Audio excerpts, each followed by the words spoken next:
সুপ্রিয় দর্শক আসসালামু আলাইকুম। আশা করি আপনারা সবাই ভালো আছেন। কৃষি সমাচার ইউটিউব চ্যানেলের পক্ষ থেকে আরও একটি নতুন ভিডিওতে আপনাদের স্বাগতম জানিয়ে আজকের ভিডিও শুরু করতে যাচ্ছি। দর্শক দেখতে পাচ্ছেন আজকে আমরা পাচারও একটি গ্রামে আসছি, মঙ্গলকোট ইউনিয়ন। এইখানে এসে আমি দেখছি যে জমি ঘেরের যে ভেরি কয়, এই ভেরি চারিপাশ দিয়ে অনেক ধরনের সবজি চাষ করেছেন আমাদের এই কৃষক ভাই। আজকে আপনাদের কিভাবে চাষ করেছে সেই সব রিলেটিভ আজকেরা ভিডিওতে থাকছে, প্রথম থেকে শেষ পর্যন্ত দেখবেন। দর্শক দেখতে পাচ্ছেন এখানে যে বরবটি, এই গাছগুলোতে অনেক ধরনের ফুল ফুটেছে। যে ফুল ফুটেছে এই গাছগুলোই যে দেখতে পাচ্ছেন, এই যে বরবটি এসেছে ধরুন, প্রতিটার থলে কিন্তু দুইটা করে ফল পেয়েছি আমরা। দেখতে পাচ্ছেন আরও যে গাছগুলোতে ছোট ছোট ফুল ফুটছে। এই যে তাড়ি দেখতে পাচ্ছেন, এই তাড়িতে শুধু মানে এই তাড়ি না, আরও অনেক অনেক তাড়ি এসেছে দেখতে পাচ্ছেন। এইখানে প্রায় 5 বিঘা একটি ঘেরের ভিতরে চারিপাশ দিয়ে এই বরবটি চাষ করা হয়েছে এবং তার পাশ দিয়ে মানে নিচের যে জমিতে কদু গাছ তৈরি করা হয়েছে। এখানে আদি 45 কদু চাষ করা হয়েছে। আর এই বরবটির নামটি আমার জানা নাই আপনাদের, আমি যে গাছগুলো এর যে নাম আমরা জেনে আপনাদের জানিয়ে দিব।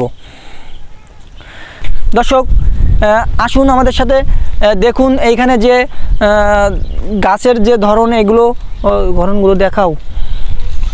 দেখতে পাচ্ছেন পাশ দিয়ে যে গাছগুলো হয়েছে তার বাড়ি দিয়ে কিন্তু বেশি গাছের ডগা ঝুলেছে, যেগুলোতে বরবটি ধরে এইগুলো কিন্তু ওই পাশ দিয়ে বেশি ধরছে। এ পাশে যাতায়াত করা হয়, এই জন্য এই গাছগুলোর এই যে তাড়ি কাটতে হয়, এই তাড়ি কেটে দিতে হয়। কেটে দিলে আপনাদের গাছে দ্রুত ফলন আসে। আমি আগে একটি ভিডিওতে বলছিলাম যে কোনো গাছের আগা মানে ডগা, বিশেষ করে সবজি মানে বরবটি, সিম, এগুলো জাতীয় যেগুলো এই জাতীয় যেগুলো সবজি আছে আপনারা অবশ্যই ডগাগুলো কেটে দিবেন। আর এইখানে দেখতে পাচ্ছেন যে জমিতে যেভাবে বাঁধ তৈরি করতে হয়, তাতে করে আপনারা এভাবে বাঁধ তৈরি করবেন। দেখতে পাচ্ছেন আমাদের ভাইটি চটা দিয়ে তৈরি করেছে বাঁধ এবং তার দিয়ে দিয়েছে। এভাবে প্রতিটা সুতো দিয়ে বেঁধে বেঁধে দিতে হবে, যাতে এদিক ওদিক না করে। দর্শক স্প্রে করার সময় আপনাদের বিশেষ একটি গুরুত্ব একটি জিনিস হলো স্প্রে। এতে স্প্রে করার সময় আপনারা ছত্রাকনাশক জাতীয় স্প্রে দিতে হবে। স্প্রে করার সময় আপনারা যে জিনিসটি খেয়াল রাখবেন সেটা হলো আপনাদের ছত্রাকনাশক জাতীয় স্প্রে করতে হবে, বেশি কড়া স্প্রে করা যাবে না। এই ছিল আজকের ভিডিও। যদি আপনাদের কাছে ভালো লেগে থাকে তাহলে অবশ্যই আমাদের চ্যানেলটি সাবস্ক্রাইব করে আমাদের পাশে থাকবেন।